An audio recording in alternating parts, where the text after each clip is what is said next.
श्रीगणेशाय नमः। श्रीगोपीजनवल्लभाय नमः।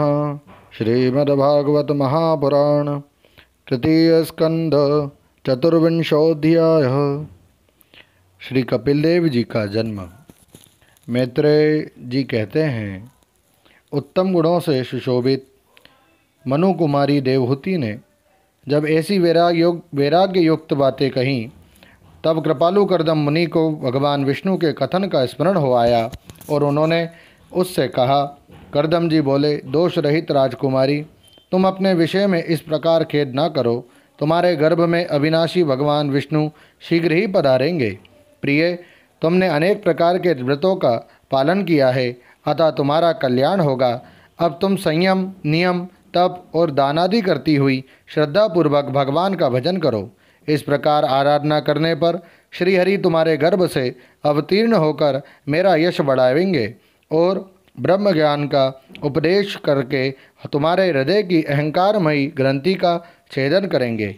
श्री मैत्रेय जी कहते हैं, विदुर जी, प्रजापति कर्दम के आदेश में गौरव बुद्धि होने से देवहूति ने उस पर पूर्ण विश्वास किया और वह निर्विकार जगत गुरु भगवान श्री पुरुषोत्तम की आराधना करने लगी।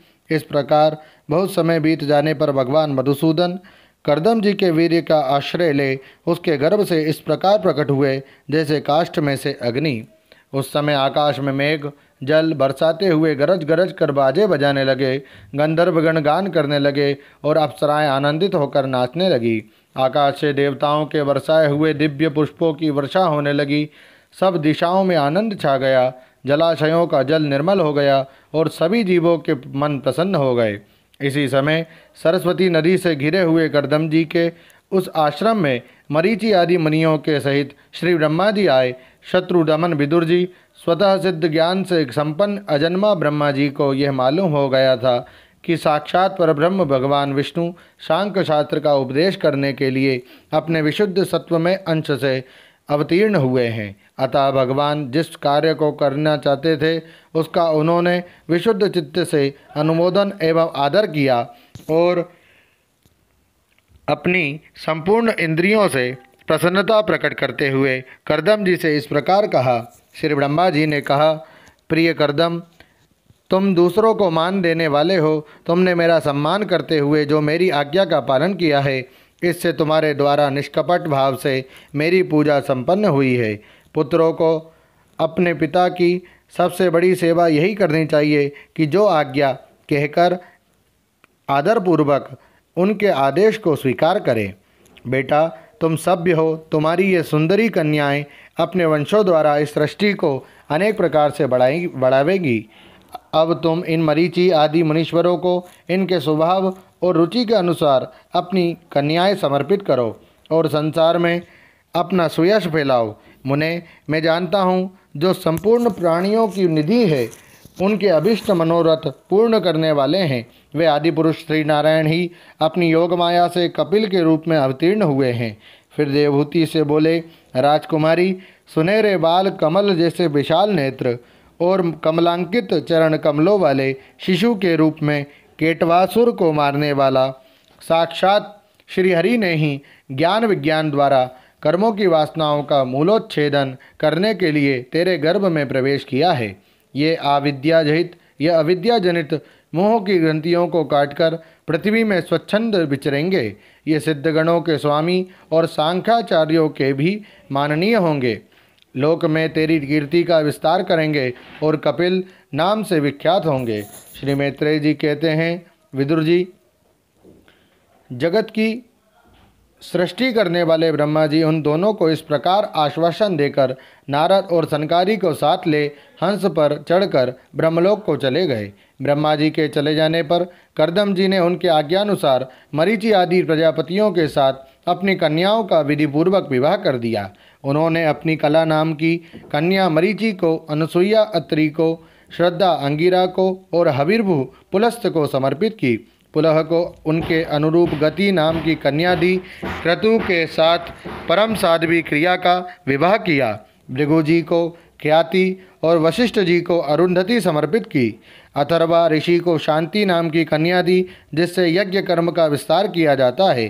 कर्दम जी ने उन विवाहिता उन विवाहित ऋषियों का उनकी पत्नियों के सहित खूब सत्कार किया। विदुर जी, इस प्रकार विवाह हो जाने पर वे सब ऋषि करदम जी की आज्ञा ले अति आनंदपूर्वक अपने अपने आश्रमों को चले गए। करदम जी ने देखा कि उनके यहाँ साक्षात देवादिदेव श्रीहरि ने ही अवतार लिया है, तो वे एकांत में उनके पास गए और उन्हें प्रणाम करके इस प्रकार कहने लगे, अहो, अपने पाप कर्मों के कारण इस दुखमय संसार में नाना प्रकार से पीड़ित होते हुए पुरुषों पर देवगण तो बहुत काल बीतने पर प्रसन्न होते हैं, किंतु जिनके स्वरूप को योगी जन अनेकों जन्मों के साधन से सिद्ध हुई सुदृढ़ समाधि के द्वारा एकांत में देखने का प्रयत्न करते हैं, अपने भक्तों की रक्षा करने वाले वे ही श्रीहरि हम विषय लोलुपों के द्वारा होने वाली अपनी अवज्ञा का कुछ भी विचार न कर आज हमारे घर अवतीर्ण हुए हैं। आप वास्तव में अपने भक्तों का मान बढ़ाने वाले हैं। आपने अपने वचनों को सत्य करने और असांख्य योग का उपदेश करने के लिए ही मेरे यहाँ अवतार लिया है। भगवान, आप प्राकृत रूप से रहित हैं। आपके जो चतुर्भुज आदि अलौकिक रूप हैं वे ही आपके योग्य हैं, तथा जो मनुष्य सदृश रूप आपके भक्तों को प्रिय लगते हैं वे भी आपको रुचिकर प्रतीत होते हैं। आपका पादपीठ तत्व ज्ञान की इच्छा से विद्वानों द्वारा सर्वदा वंदनीय है, तथा आप ऐश्वर्य, वैराग्य, यश, ज्ञान, वीर और श्री इन 6 ऐश्वर्यों से पूर्ण हैं। मैं आपकी शरण में हूँ। भगवान, आप परब्रह्म हैं। सारी शक्तियाँ आपके अधीन हैं। प्रकृति, पुरुष, महत्त्व, काल, त्रिविध अहंकार, समस्त लोक एवं लोकपालों के रूप में आप ही प्रकट हैं, तथा आप सर्वज्ञ परमात्मा ही इस सारे प्रपंच को चेतन शक्ति के द्वारा अपने में लीन कर लेते हैं। अतः इन सब से परे भी आप ही हैं। मैं आप भगवान कपिल की शरण लेता हूँ। प्रभो, आपकी कृपा से मैं तीनों ऋणों से मुक्त हो गया हूँ और मेरे सभी मनोरथ पूर्ण हो चुके हैं। अब मैं संन्यास मार्ग को ग्रहण कर आपका चिंतन करते हुए शोक रहित होकर विचरूंगा। आप समस्त प्रजाओं के स्वामी हैं, अतएव इसके लिए मैं आपकी आज्ञा चाहता हूँ। श्री भगवान ने कहा, मुने, वैदिक और लौकिक सभी कर्मों में संसार के लिए मेरा कथन ही प्रमाण है। इसलिए मैंने जो तुमसे कहा था कि मैं तुम्हारे यहाँ जन्म लूँगा, उसे सत्य करने के लिए ही मैंने ये अवतार लिया है। इस लोक में मेरा यह जन्म लिंग शरीर से मुक्त होने की इच्छा वाले मुनियों के लिए आत्मदर्शन में उपयोगी प्रकृति आदि तत्वों का विवेचन करने के लिए ही हुआ है। आत्मज्ञान का यह सूक्ष्म मार्ग बहुत ही समय से लुप्त हो गया है। इसे फिर से प्रवर्तित करने के लिए ही मैंने ये शरीर ग्रहण किया है, ऐसा जानो। मुने, मैं आज्ञा देता हूँ, तुम इच्छानुसार जाओ और अपने संपूर्ण कर्म मुझे अर्पण करते हुए दुर्जय मृत्यु को जीतकर मोक्ष पद प्राप्त करने के लिए मेरा भजन करो। मैं स्वयं प्रकाश और संपूर्ण जीवों के अंतःकरणों में रहने वाला परमात्मा ही हूँ। अतः जब तुम विशुद्ध बुद्धि के द्वारा अपने अंतःकरण में मेरा साक्षात्कार लोगे, तब सब प्रकार के शोकों से छूटकर निर्भय पद मोक्ष प्राप्त कर लोगे। माता देवहूति को भी मैं संपूर्ण कर्मों से छुड़ाने वाला आत्मज्ञान प्रदान करूँगा, जिससे यह संसार रूप भय से पार हो जाएगी। श्री मैत्रेय जी कहते हैं, भगवान कपिल के इस प्रकार कहने पर प्रजापति कर्दम जी उनकी परिक्रमा कर प्रसन्नतापूर्वक वन को चले गए। वहाँ अहिंसामय संन्यास धर्म का पालन करते हुए वे एकमात्र श्री भगवान की शरण हो गए तथा अग्नि और आश्रम का त्याग करके निसंग भाव से पृथ्वी पर विचरने लगे। जो कार्य कारण से अतीत है, सत्वादि गुणों का प्रकाशक एवं निर्गुण है और अनन्य भक्ति से ही प्रत्यक्ष होता है, उस परब्रह्म में उन्होंने अपना मन लगा दिया। वह अहंकार, ममता और सुख दुखादि द्वंद्वों से छूटकर समदर्शी भेद दृष्टि से रहित हो सब में अपने आत्मा को ही देखने लगे। उनकी बुद्धि अंतर्मुख एवं शांत हो गई। उस समय धीर करदम जी शांत लहरों वाले समुद्र के समान जान पड़ते थे।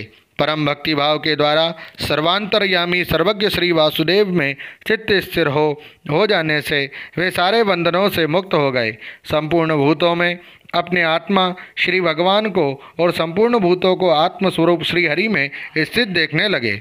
इस प्रकार इच्छा और द्वेष से रहित सर्वत्र संबुद्धि और भगवत भक्ति से संपन्न होकर श्री करदम जी ने भगवान का परम पद प्राप्त कर लिया।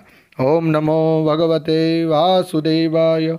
श्रीमद्भागवते महापुराणे पारमहंस्यां संहितायां तृतीय स्कंधे कापिलेये चतुर्विंशोऽध्यायः। श्रीराधाकृष्णार्पणमस्तु। हरे नमः हरे नमः हरे नमः। जय श्री कृष्ण।